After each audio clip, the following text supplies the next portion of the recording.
السلام عليكم ورحمة الله وبركاته. اللهم صل وسلم على سيدنا محمد. بارك لنا في ازيكم يا حبايبي، عاملين ايه؟ يا رب تكونوا بخير وفي احسن الاحوال. النهارده جايلكم بيوم جديد وفيديو جديد زي ما انتم شايفين كده. هنعمل الكوكيز الجميل ده، جميل قوي ومكونات بسيطة خالص.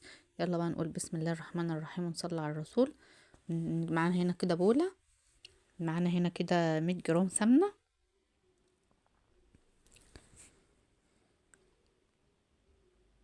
طبعا بدرجة حرارة الغرفة، يعني مش مسيحاها ولا حاجة ولا متلجة.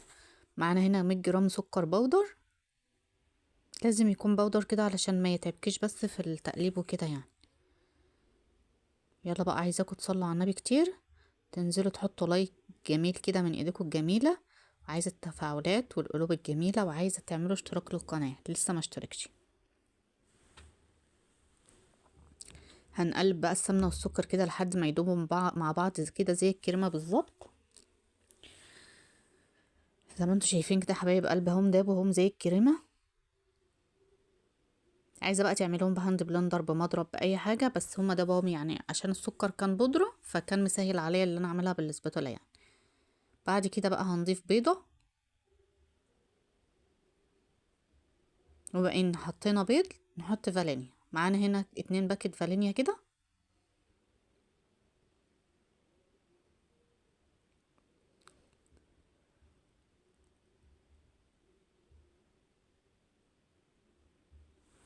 بعد كده بقى نقلب كده بالاسباتولا لحد ما البيض كده يدوب في السمنه والسكر، كل المكونات كده تختفي مع بعضها كده.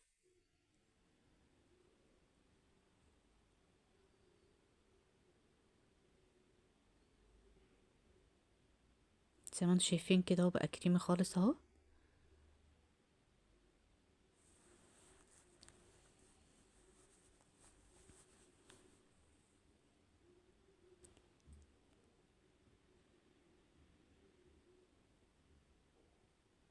كل المكونات دابت في بعضها اهي. معانا هنا بقى 2 كوباية دقيق، بس هننزل بأول كوباية الأول.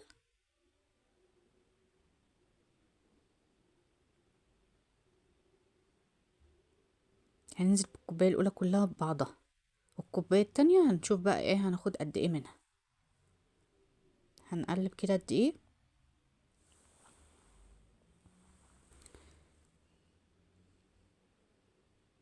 معانا هنا بقى كده نص معلقة صغيرة كربوناتو، اللي هو كربونات الصوديوم ده، مش بيكنج باودر لا. ومعانا هنا كده شوية ملح صغننين خالص. نقلب بقى كله مع بعضه كده. هنشيل بقى الاسباتولا خالص كده، وبعد كده نعمل يعني نقلبها كده بايدينا، هي مش بتحتاج عجن، يا دوبك تلم العجين مع بعضه كده.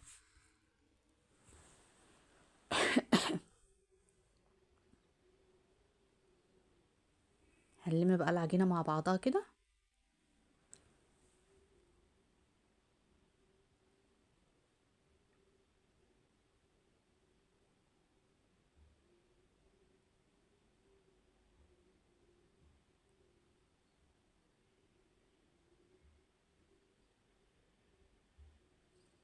بعد كده هننزل بالكوباية التانية دي نصها بس، لان احنا مش هنحتاجها كلها.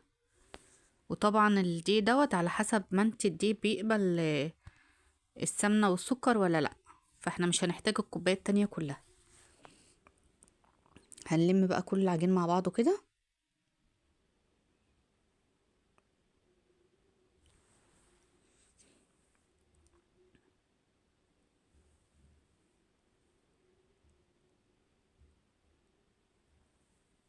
حبايب قلب اهو العجين اتلم مع بعضه. هناخد بقى العجين دي، هناخد تلت وتلتين كده، هناخد التلت دوت نحطه في بولة تانية او طبق تاني كده، ونركن بقى ده كده على جنب ونشوف بقى هنعمل ايه.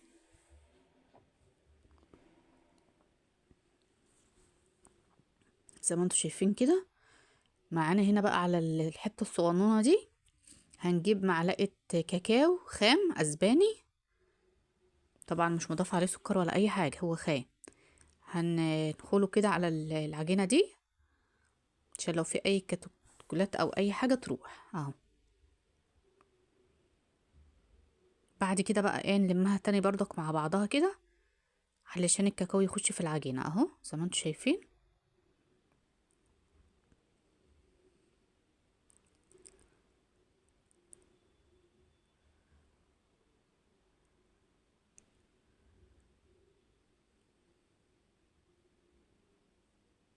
احنا هنا مش بنحتاج عجن خالص، يا دوبك بس المكونات تختلط مع بعضها.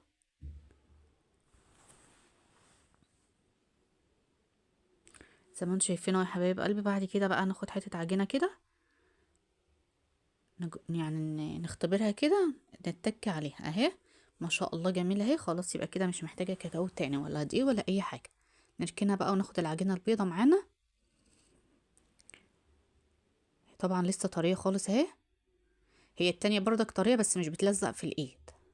هناخد كده بقى معلقة دقيق كده ومعلقة ونص، نقلبها بقى ببعضها.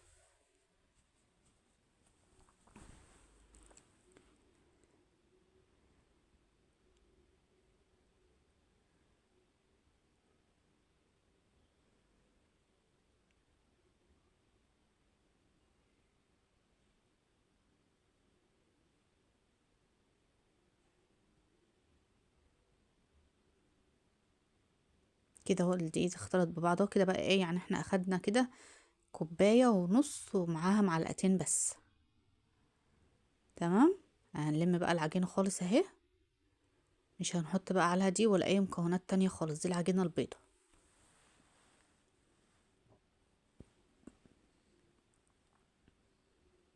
يلا بقى نركنهم ونشوف بقى هنعمل ايه بعد كده.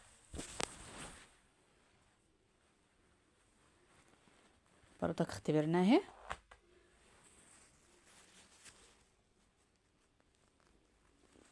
معانا هنا بقى شوكولاتة شيبس، شوكولاتة. هناخد بقى العجينة معانا هنا كده، الصاج اللي هيخش الفرن. هنضغطها كده في الشوكولات بس كده هتاخد ايه شوكولاتة كتير. لا انا هقول لكم بقى على فكرة تانية.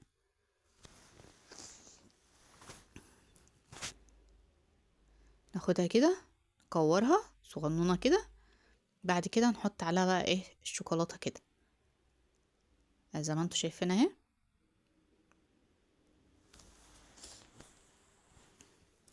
يلا بقى عايزة اشوف اللايكات بتاعتكم الجميلة.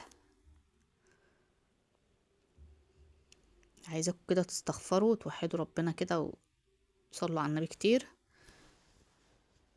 هناخد بقى واحدة بنية كمان. لازم تحطي لما بيكون في معاكي عجينة بيضة وعجينة بني، لازم تحطي من الابيض مع البني علشان السوا تعرفي ان البني استوت، لان طبعا مش هيبان عليها سوا، فلازم تدخلهم الفرن مع بعض في صاج واحد.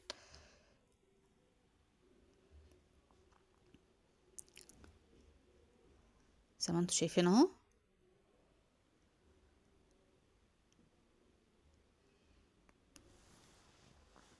هقول لكم بردك على المكونات تاني. احنا كان معانا 100 جرام سمنة و100 جرام سكر بودر وبضاية واتنين باكت فانيليا ونص معلقة صغيرة كربوناتو وذرة ملح ومعلقة ونص كوباية ونص دقيق.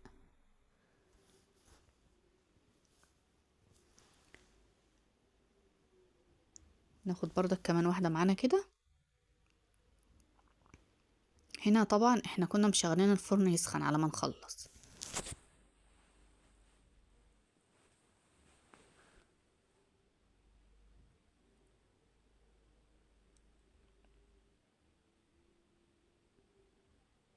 زي ما انتوا شايفين اهو.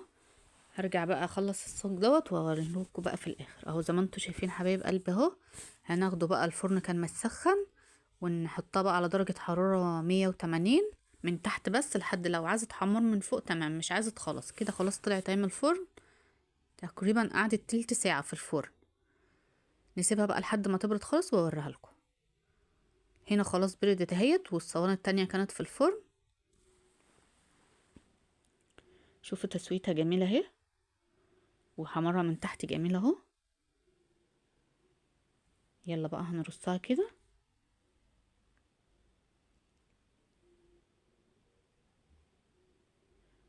دي بقى تقدمها لعيالك. تشربي بقى معاها شاي بلبن في الفطار الصبح، نسكافيه، قهوة. بصي بتبقى جميلة قوي. جالك ضيوف قدمي منها. وسهلة وبسيطة، وكل مكوناتها يعتبر عندك في البيت، مش هتكلفي حاجة يعني، ومش بتاخد وقت خالص.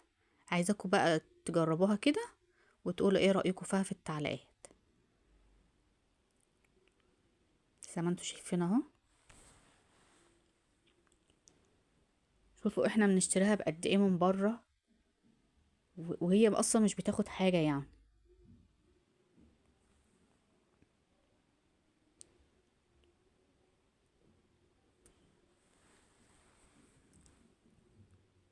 طبعا كل الاطفال بيحبوها. دي كوكيز زي كوكيز العبد بالظبط اللي احنا بنشتريه، فعايزاكم بقى تجربوها.